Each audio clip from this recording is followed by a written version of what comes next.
चलिए, अब हम लोग कल पढ़ चुके थे यौगिक के बारे में। आज हम लोग पढ़ेंगे मिश्रण के बारे में। यौगिक हम लोग पढ़ चुके थे, दो या दो से अधिक तत्वों के भार के विचार से एक निश्चित अनुपात में रासायनिक संयोग से बनी नई वस्तु को यौगिक कहते हैं। उसमें क्या था, एक निश्चित अनुपात था, रासायनिक अभिक्रिया हो रहा था, लेकिन मिश्रण में ये नहीं होता। यानी मिश्रण क्या है, तो मिश्रण वह पदार्थ है जिसको दो या दो से किसी भी अनुपात में मिला देने से बनता है, या ना तो मिल जाने से बनता है।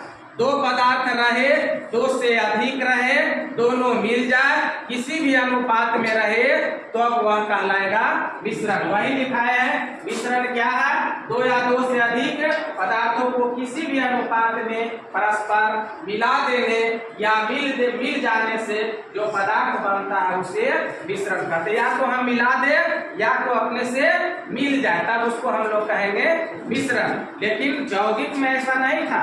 यौगिक में था निश्चित अनुपात में रहना, इसमें निश्चित अनुपात में नहीं है। कैसे नहीं है, मान लेते हैं इतना रहे चीनी, इतना रहे सरसों, इतना रहे चीनी बादाम, इतना रहे चना, सबके मिला दी तो मात्रा तो कुछ पता नहीं है, तब वो क्या कहलाएगा, मिश्रण, माने मिल गया। हवा में देखो, हवा में निश्चित अनुपात में है, ऑक्सीजन कितनु है, नाइट्रोजन कितनु है, कार्बन डाइऑक्साइड कितनु है ना, अलग अलग। कार्बन डाइऑक्साइड कितना है, 0.03%, और नाइट्रोजन कितना है, याद है, नाइट्रोजन 78%, नाइट्रोजन 78%, और ऑक्सीजन सब भुला गया है, 21%, ऑक्सीजन 21% है, बाकी जो बच गया हुआ अन्य। तो एक निश्चित अनुपात में नहीं है, लेकिन यौगिक तो जो था एक निश्चित अनुपात में बनता।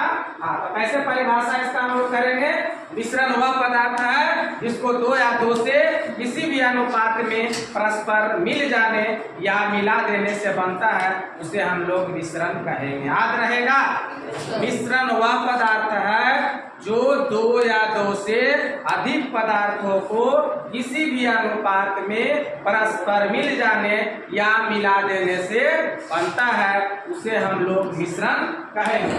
जैसे हवा, हवा मिश्रण है, इसमें अनेक गैस है, बारूद, बारूद भी सोरा है, इसमें गंधक है, फास्फोरस है, आदि है। फिर इस्पात है, इस्पात में दो पदार्थ के मिलकर के इस्पात बना है, लोहा है और कार्बन, और थोड़ा सा अल्प मात्रा में निकेल, क्रोमियम और मैग्नीशियम का भी मिश्रण इसमें है। तो ये सब क्या हो गया, मिश्रण। अगर पूछा जाए मिश्रण बतलाए, 5 मिश्रण के नाम बताइए तो बतला देंगे कि नहीं। जैसे हवा हो गया, बारूद हो गया, इस्पात हो गया, वो अपने से बना सकते हैं। मिट्टी, मिट्टी है, मिट्टी में मिलन है सब कुछ, तो वो भी हो गया मिश्रण। या हम अपने से बना सकते हैं चना, गेहूं और राई का मिश्रण, तीनों मिलन रहा है। कभी कभी देखे होंगे, बाद में वो जब वो बचता है तो धान करते हैं, गेहूं उसी में कुछ डाल देते हैं, सरसों, और जब वो कटाता है तो दोनों मिलन रहता है, तो वह हो गया मिश्रण। अब है मिश्रण कितने प्रकार के होते हैं, तो मिश्रण 2 प्रकार के होता है। आज करने में कोई दिक्कत है, कितने प्रकार के, तो 2 प्रकार के। एक हो गया समान मिश्रण और दूसरा विषमांग मिश्रण। असमान मिश्रण, इसका दूसरा नाम है विषमांग मिश्रण। असमान के दूसरा नाम विषमांग मिश्रण। एक हो गया समान मिश्रण और दूसरा विषमांग मिश्रण। अब समझना है कि समान मिश्रण किसको कहें और विषमांग मिश्रण किसे कहें। समान के मतलब ऐसा मिल जाए कि फूल मिल जाए कि दिखाई नहीं पड़े, और असमान के मतलब ऐसा मिले कि दिखाई पड़े। शॉर्ट में समझना है, अगर दिखाई देता है, जो पदार्थ से मिलकर के वह बना है, अगर वह दिखाई देता है तब वह कहलाएगा असमान मिश्रण, और अगर दिखाई नहीं देता है तब उसको हम लोग कहेंगे समान मिश्रण। समझ रहा है, समान मिश्रण दिखाई दे तो असमान, नहीं दिखाई दे तो विषमान। वही लिखे हैं वैसा मिश्रण जिसमें मिले हुए अवयव, जो पदार्थ उसमें मिला हुआ है वह दिखाई नहीं देता है, तब उसको हम लोग कहेंगे समान मिश्रण। जैसे हवा, हवा में जो मिला हुआ है उसको हम लोग देख रहे हैं, नहीं नहीं दिखाई पड़ रहा है, तब उसको हम लोग क्या कहेंगे? समांग मिश्रण। फिर है इस्पात। इस्पात भी हो गया समांग मिश्रण। शरबत हो गया समांग। शरबत में चीनी मिलल रहता, तब चीनिया पता चलता है कि चीनी इसमें मिलल है, चाटते हैं तो भले पता चलता है। तो वैसा मिश्रण जिसमें मिला हुआ अवयव अगर दिखाई नहीं पड़ता है, तब उसको हम लोग कहेंगे समांग मिश्रण। तो अब समझ गया, पाक समांग मिश्रण का नाम अगर पूछा जाए तो हम लोग खोज लेंगे कि नहीं? खोज लेगा ना। दूसरा है असमांग मिश्रण, इसी का दूसरा नाम है विषमांग मिश्रण। वैसा मिश्रण जिसमें मिले हुए अवयव दिखाई देता है, तब उसको हम लोग कहेंगे विषमांग मिश्रण। या असमान, जैसे मिट्टी। मिट्टी में देखेंगे तो बालू दिखाई पड़ता है, कण छोटा छोटा कण दिखाई देता है, उसमें और जो पदार्थ कुछ मिला हुआ है वो भी दिखाई पड़ेगा। चावल गेहूं चना का मिश्रण, चावल मिल गया, गेहूं और चना मिल गया उसमें, तो देखेंगे तो चना जनाएगा, क्या जनाएगा? चावल जनाएगा कि नहीं? तो जब दिखाई पड़ जाए तब उसको कहेंगे हम लोग असमांग मिश्रण। समझ में कोई दिक्कत हो रहा है? बोलता नहीं है। दूसरा है मिश्रण के गुण। अब मिश्रण के क्या क्या गुण है, जिसको हम लोग कह रहे थे दो या दो से अधिक पदार्थ मिल करके बना है, तो उसका क्या क्या गुण है? तो पहला गुण है मिश्रण समांग या विषमांग हो सकता है ना। या तो दिखाई नहीं पड़ते हैं तो दिखाई पड़ेगा, तो या तो समांग होगा या तो विषमांग होगा। तो पहला पॉइंट इसका बनता है मिश्रण समांग या विषमांग मिश्रण होता है। दूसरा है इसके अवयवों को वाष्पन, छानकर, ऊर्ध्वापातन या चुंबकीय विधि से अलग कर सकते हैं, भौतिक विधि से अलग करते हैं। जैसे चीनी मिला दे और पानी में घुल गया और खौला दे पानी में, तो कुछ देरी के बाद क्या बच जाएगा? चीनी बच जाएगा। तो वही वाष्पन से उसको हम अलग कर सकते हैं। तो वही कहता है इसके अवयवों को वाष्पन, चाहे छान करके, चाहे ऊर्ध्वापातन या चुंबकीय। छान करके तो समझ रहे हैं, छान देना। ऊर्ध्वापातन समझते हैं, आगे पढ़ा चुके हैं ऊर्ध्वापातन किसे कहते हैं, कोई जानता है? कोई? बिना द्रव अवस्था में बदले हुए वाष्प में बदल जाता है, तब उसे कहते हैं ऊर्ध्वापातन।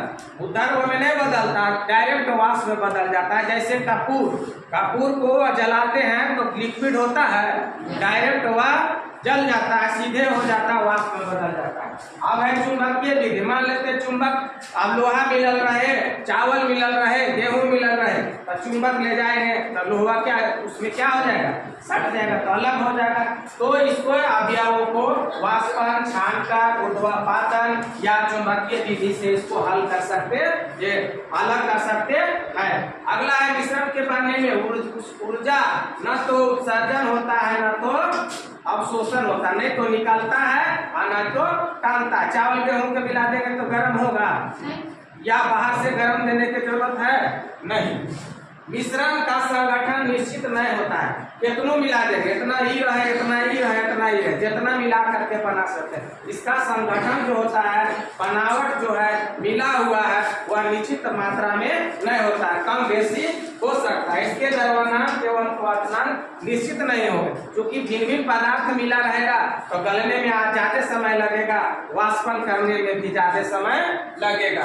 मिश्रण के बनने में कोई रासायनिक अभिक्रिया नहीं होता। अभिक्रिया होता है, मिला दिए तो कोई अभिक्रिया नहीं होता। चना मिला ले, सरसों मिला ले, या फिर उसमें तोड़ी मिला ले, मिला देने के बाद देखेंगे तो कुछ रासायनिक अभिक्रिया नहीं हुआ। तब गुण और मिश्रण के बारे में आज हम लोग पढ़े। इधर बना लेना, पहले हम पढ़ा चुके हैं इसको, इसलिए 5 क्वेश्चन बार देते रहते हैं। पदार्थ कितना अवस्था में पाया जाता है तो सबको जानता है, 3 अवस्था में, ठोस, द्रव, गैस। पदार्थ कितने प्रकार के हो तो 3 प्रकार के तत्व यौगिक मिश्रण। ठोस किसे कहते हैं? वैसा पदार्थ जिसका आकार और आयतन दोनों निश्चित होते हैं उसे ठोस कहते हैं, जैसे लकड़ी, कोयला, पत्थर। द्रव क्या है? वैसा पदार्थ जिसका आकार अनिश्चित हो एवं आयतन निश्चित हो उसे द्रव कहते हैं। इसका कहता है गुण, तो इसका बहाव होता है या लिक्विड के रूप में होता है, या जिस बर्तन में रखेंगे उसी के जैसा हो जाएगा। 5 ठोस, द्रव, गैस के नाम लिख लेगा तुम लोग। एक क्वेश्चन